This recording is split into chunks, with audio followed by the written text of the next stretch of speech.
Shey we suppose win this one. We suppose win am abi. No be lie, all glory to Jesus. That's my label boss, CZ. Rookie of the year. Shout out to Charlie Poppy. The media twisted the news. That wasn't what I said. But then again, I want to say a big thank you to everybody. Be it Afro Rave, Afro this, Afro that. Last we go jam for Afrobeats award. All right, man. That was another headies. What can we say, man? Yeah, man. Shout out to the headies, man. 16th headies award show. It's not easy, man. Wait, what?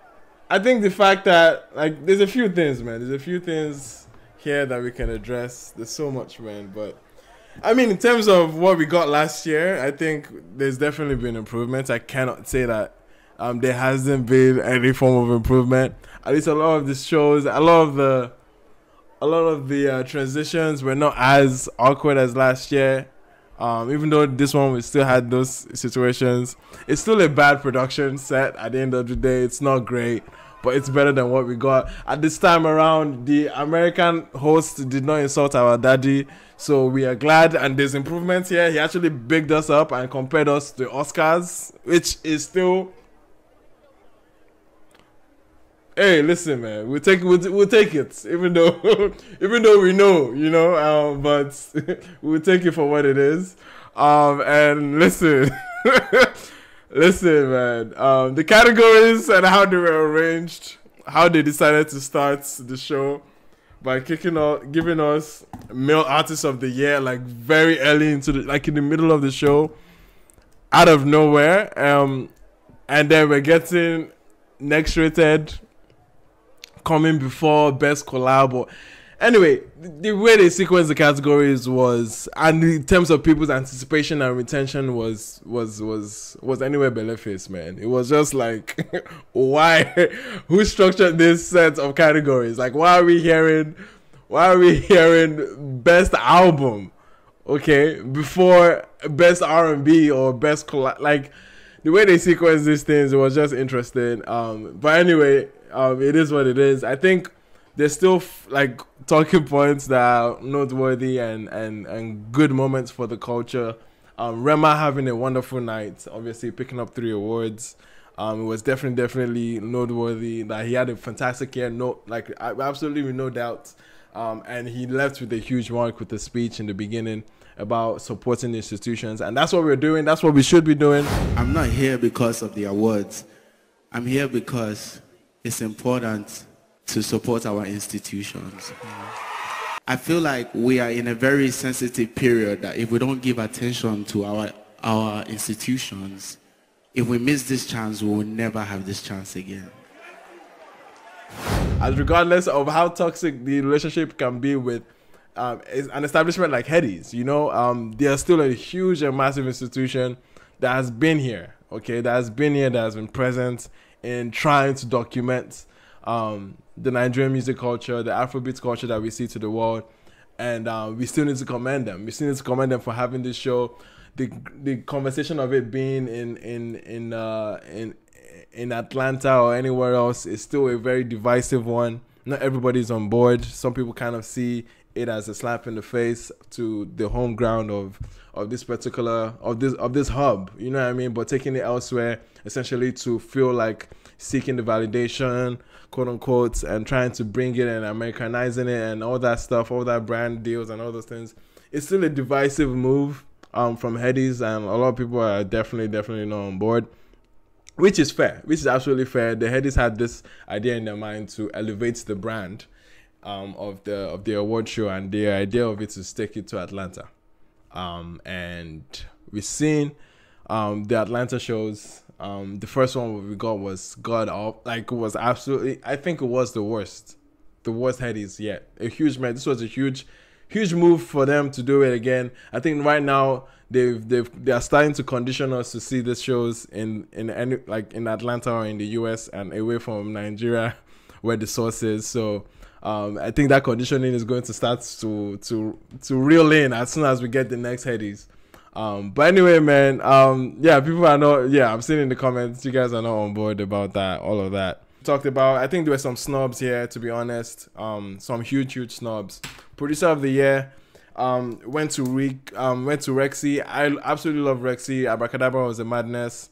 But I do think with the year Asake and Magic Sticks were able to generate, not even talking about the impact, but like just the sheer like ingenuity behind their own take on Amapiano and what Magic Sticks was able to cook up, and the violin touches, the crowd vocal arrangements. I think when it comes to music production, I think Magic Sticks absolutely dominated and came out with the best material. It came out with the best material and had the most influence. Okay, we heard so many Magic Sticks type of impressions on many other songs. It was crazy, and it's wild that he's not picking up a Producer of the Year award. But that's a huge snub. Speaking of snubs, again, best inspirational single. It was actually shocking to see that go to a name that not a lot of people were familiar with. And we've had instances like that happen in the headies where people start to like, you know what I mean? Like, the trust to have in the award show is been dwindling, and it's been happening since from time to time. And yes, people have been saying Tempo too. Tempo is a good shout. But like at the end of the day, Magic Six still like don't, yeah. Blaze Beats too, like trust me, they were definitely good shouts. Even Rexy was not the guy to bring up after a Magic Six for that year at least. Trust me, Rexy is a phenomenal producer. He has picked up this award before. He's that good of a producer. But yeah, man, yeah, that was a crazy snub. And then yeah, the best inspirational song was a huge shocker for me. I was expecting to see either This Year or Tobechuku by Nathaniel Bassey or Gyre by Limo Blaze. I know Davido was even like given a nomination, but I wasn't going to expect Davido to pick it up for Stand Strong. But then again, we got a song by Neon. I'm not too sure about the song. It was, yeah, it is what it is. I guess it's not based on influence. It's not based on I still think This Year is the best inspiration. Like that song, that song is going to be a classic that goes from time to time. The impact of that song, the beauty of that record, I think it stood out, and it was definitely the best inspirational song for that year. But congrats to the winners. Burna Boy winning best Afrobeats. Best Afrobeats goes to Burna Boy. Someone that has been vehemently, aggressively rejecting that tag. They gave him the award. And even like, I'm not even a fan of that category. Like, it's very vague. It's very like, what does this mean compared to a song of the year or to a pop song of the year? Do you know what I mean? It just feels very, what are we cultivating? Because Afrobeats is so wild and so vague of a description that it's like, yeah, like what are we tagging that? So it becomes very like redundant in terms of the handing out of award shows, because that next to a song of the year is a category that already leans to the most popular and the most impactful song, which in all cases tends to be an Afrobeat song. So having that next to another Afrobeats category, it feels redundant. But they gave it to Burna, and and yeah, I was saying that he has to stone it back to them. He has to. He has no choice but to stone it back to them, man. Like how is he keeping that award to himself after rejecting it time and time again? He has to stone it back to Ariana Marshall. But then again, last one big with that one, and also Song of the Year, which is also well deserved. But Buga on the home front was the Song of the Year. Last I Calm Down dominated, like huge impact. But Buga culturally just felt like a huge snub in terms of like one of the many awards that they say you take one. Buga didn't get anyone. That even brings me to collaboration, best collab. Buga wasn't nominated. We saw that. But we saw other songs that were well fitting for best collaboration. I thought the best collaboration in terms of actually artists going back and forth and having a strong synergy on a record was Asake and Burna. I thought those were the best collabs that we got of the year. But instead we got Spyro and Tiwa Savage. Fantastic record. Don't get me wrong. Fantastic record. Next to the other names on that category, it's a huge. Yeah, it's a huge. No man. Yeah, unfortunately, you're a huge snub, and we got Spyro with the most. I don't know, man. in terms of speeches, I think that was my least favorite ever to witness.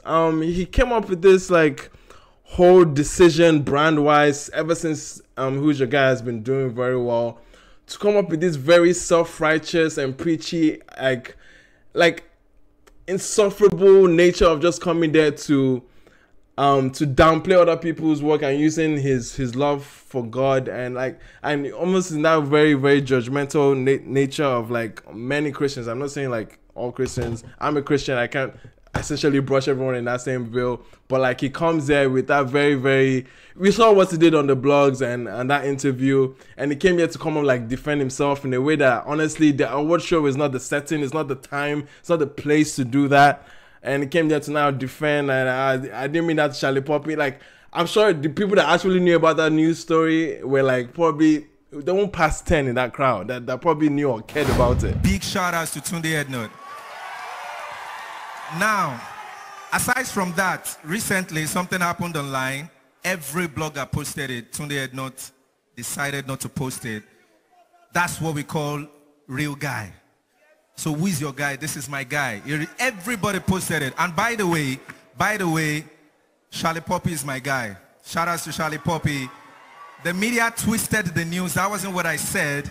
But then again, I want to say... But then again, man, yeah, shout out to him. Congratulations, regardless. Asake kind of picked up next rated. If he didn't, we would definitely see a huge protest on the streets because... But anyway, yeah, Asake was undoubtedly like the most clear and the most vivid look for next rated. So much so that it was arguably looking for best male artist, but that went to Rema. And in hindsight of me being shocked that Rema picked it up, he actually well deserves like that crown to be tagged the best artist of the year.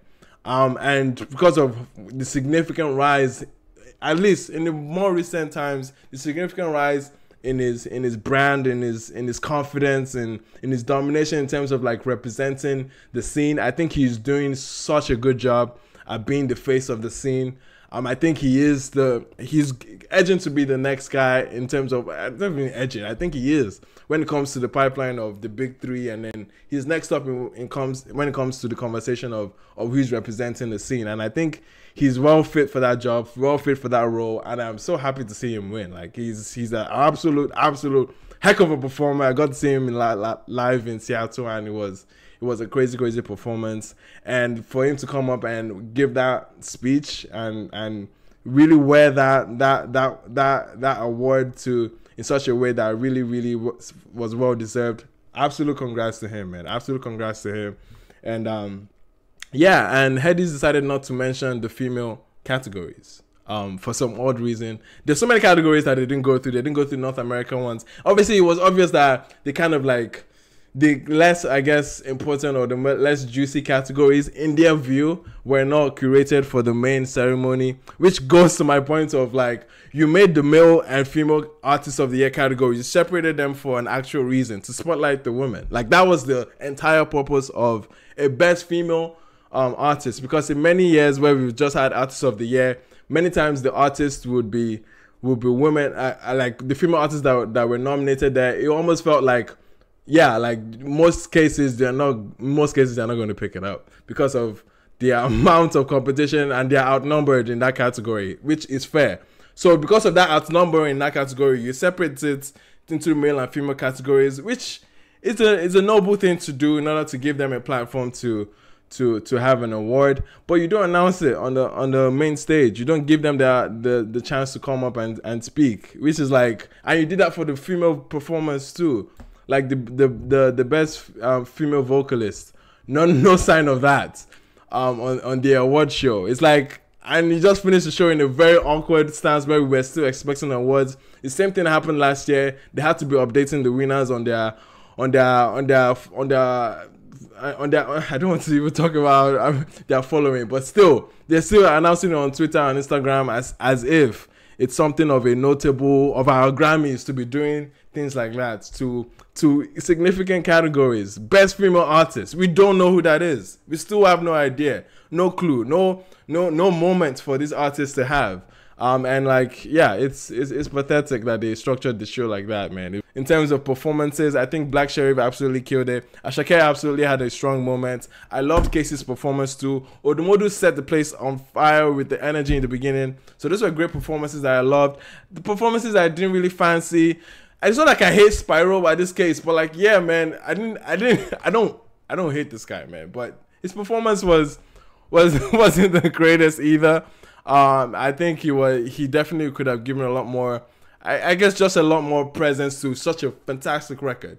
It just felt like he was just walking and strolling into the song, which the song doesn't warrant that kind of energy. I thought he definitely could have brought it a lot more intention around it, and definitely Wande Ko, the band did so much injustice to the amazing songs. They had so many songs that they were trying to transition, and my goodness, it was chaotic. It was absolutely chaotic. I would have just preferred him to have a DJ. Like, give Wande Ko a DJ, man. Just give him a simple DJ, and it would have been fine. We would have been cruising, just even going back to back, and have DJs transition the songs well. But the band was overcooking. They were overcooking. It was sloppy. The transitions were sloppy. They were kind of throwing Wande off guard. But it is what it is, man. That was Wande Ko. Black Bones still had a decent show. Decent performance, but the song he chose, which it makes sense, is a song that's popping for him right now. Emeka Must Shine. It's a very difficult song to perform live with that, like, I guess, quote unquote, low energy. It would have been sick if he had enough dancers to carry on the challenge and that move that he was dancing. I think that would have been a better setting or show for that particular song. But it is what it is. He got his moment regardless. Also winning best rap single. I think he won best rap single with Back in Uni, which was a good shout. Yeah, man, it was an interesting show. Regardless, to something is that we can all come together and celebrate the culture of Afrobeats. A few other moments that cannot go unnoticed. Odumodu winning, huge for hip hop, huge for rap in general, rap single, Declan Rice, and also picking up Rookie of the Year. Notable moment for him. Also, big shout out to Pepper Corleone for winning Best Lyricist on the Roll. He's been a rapper that has been prolific for so long, and it's nice for him to get recognized on the stage. Absolutely amazing. Also, it was amazing to see Headies have a special recognition for the late Town Sultan. Absolutely one of the biggest losses to Nigerian music. And yeah, rest in peace, Town Sultan. Regardless, they give us moments. Either good or bad, they're still giving us moments.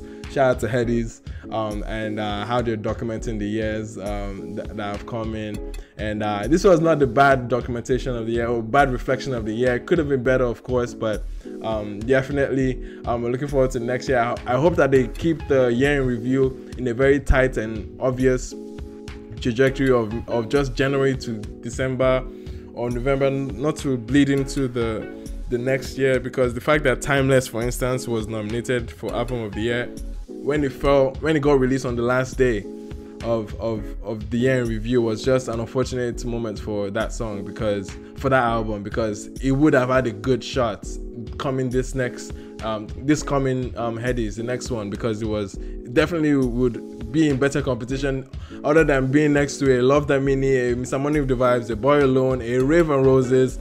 Crazy category for Timeless to compete with when people have not had the time and moments with the Mr. Money with the Vibes and the other albums. But anyway, man, it is what it is. I think that's everything